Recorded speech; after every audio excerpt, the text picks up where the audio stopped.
విశాఖలో సంచలనం సృష్టించిన వివాహిత లావణ్య కేసు అనేక మలుపులు తిరుగుతోంది.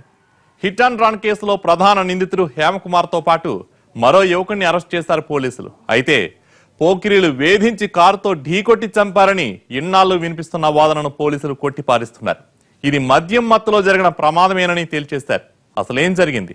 మృతురాలి బంధువులు జరిగిందంతా పోసగుచ్చినట్టు చెబుతున్నా పోలీసులు అదేమీ లేదనడం వెనక కారణం ఏంటి? సెటిల్మెంట్ జరిగిందని వస్తున్న వార్తల్లో నిజమెంత?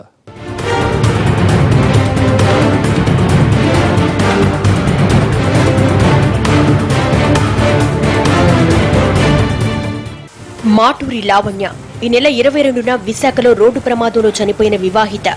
తాగిన మైకంలో హేమకుమార్ కార్ డ్రైవ్ చేస్తూ లావణ్య వెళుతున్న ద్విచక్ర వాహనాన్ని చీకొట్టి ఆమె మరణానికి కారణమయ్యాడని తేల్చేశారు పోలీసులు. యాక్సిడెంట్ సమయంలో దాడి హేమకుమార్ ఫోన్లో మాట్లాడుతున్నాడని, పైగా విపరీతంగా మద్యం సేవించి ఉండడంతో ప్రమాదం జరిగిందంటున్నారు పోలీసులు. కుట్రపూరితంగా యాక్సిడెంట్ చేసినట్లు రుజువు కాలేదని చెబుతున్నారు విశాఖ నగర police commissioner T Yoganand. Impact bayonet మీద పడి గ్లాసు డ్రైవర్ పక్కన ఉన్నటువంటి గ్లాస్ కూడా బ్రేక్ అయిపోయింది అనమాట. ఆ సివియర్ ఇంపాక్ట్. ఇతను ఇమీడియట్ గా బ్రేక్ సప్లై చేసి ఆఫ్ చేసుకుంటే బాగుండేది. ఈ తాగిన మైకంలో కానీ అతనికి అక్కడ పరిస్థితుల్లో ఉన్న కంగారు ఏమో తెలియదు, కారు ఆపకుండా ఆ బాడీ కింద పడిపోయిన తర్వాత అమానుషంగా వెళ్లిపోవడం జరిగింది. విశాఖపట్నం గాజువాక దగ్గర వడ్లపూడి గ్రామానికి చెందిన మాటూరి లావణ్య తన భర్త ఇంకా కుటుంబ సభ్యులు మొత్తం 12 మంది కలిసి అనకాపల్లిలోని శ్రీ నూకాంబిక ఆలయానికి వెళ్లారు.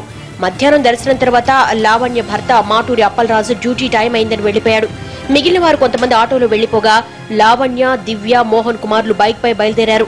నేషనల్ హైవే సిరసపల్లి మీదుగా వెళుతున్న సమయంలో వెనక నుంచి ఏపీ 31 CN 6666 నెంబర్ గల కారు హార్న్ కొడుతూ ముందుకు వెనక్కు వస్తూ సాలపువానిపాలెం గ్రామం దగ్గర బైకును బలంగా ఢీకొట్టింది. దీంతో లావణ్య అక్కడికక్కడే చనిపోయింది.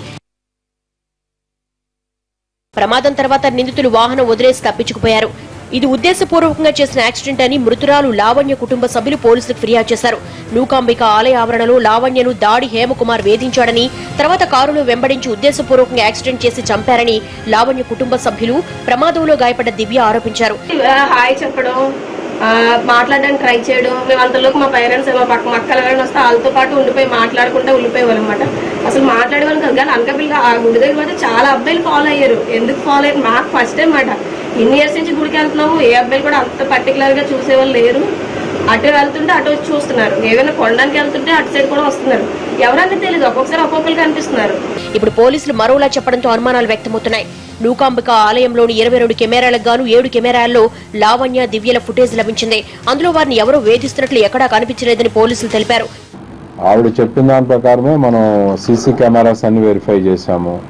అక్కడ ఈవో గారితోనూ సిబ్బందితో ఆలయంతో నేను పర్సనల్ గా నేను వెళ్ళి చేశాను. అప్పుడు కూడా ఎప్పుడు రాలేదు. పైగా ఆ సమయంలో దాడి హేమకుమార్, అతని స్నేహితులు మొత్తం 8 మంది అనకాపల్లిలోని ఎస్ఆర్ రెసిడెన్సీ హోటల్లో పార్టీ చేసుకుంటున్నారని, అంతా మద్యం సేవిస్తున్నారని పోలీసుల దర్యాప్తులో తేలినట్లు చెప్తున్నారు. దాడి హేమకుమార్ స్నేహితుడు బొడ్డేటి హేమంతులు ఇద్దరు 4 గంటల సమయంలో వైజాగ్ వెళుతుండగా ఈ ప్రమాదం జరిగిందని తెలిపారు. అయితే వారం రోజులుగా ఈ కేసుపై అనేక ఆరోపణలు వెల్లువెత్తుతున్నాయి. కేసుకు సంబంధించి సెటిల్మెంట్లు జరిగాయని, నిందితులను తప్పించేందుకు ప్రయత్నిస్తున్నారని వార్తలొచ్చాయి. అవన్నీ అవాస్తవం అని పోలీసులు కొట్టిపారేస్తున్నారు. మీరెవరన్నా కనుక నాకు ఎవిడెన్స్ ఇస్తే, ఎంత పెద్ద వ్యక్తులు దీన్ని వెనుకున్నా, ఒకవేళ వాళ్ళు ఏమైనా రాజీ చేసినట్టు పేపర్లో అక్కడ ఇక్కడ వచ్చినట్టు, డబ్బులు చేతులు మారినట్టు వచ్చినా వాటి మీద కూడా చర్య తీసుకోవడానికి వెనకాడమని చెప్తారు. సెటిల్మెంట్ కు సంబంధించి ఎవరి దగ్గరైనా ఆధారాలు ఉంటే ఇవ్వాలని కోరారు. కేసు ఇన్వెస్టిగేషన్ ఇంకా పూర్తి కాలేదని స్పష్టం చేశారు సిపి. మరోవైపు ఈ ప్రమాదంపై మహిళా సంఘాలు ఉద్యమిస్తున్నాయి. నిందితులపై నిర్భయ చట్టం కింద కేసు పెట్టాలని డిమాండ్ చేస్తున్నాయి.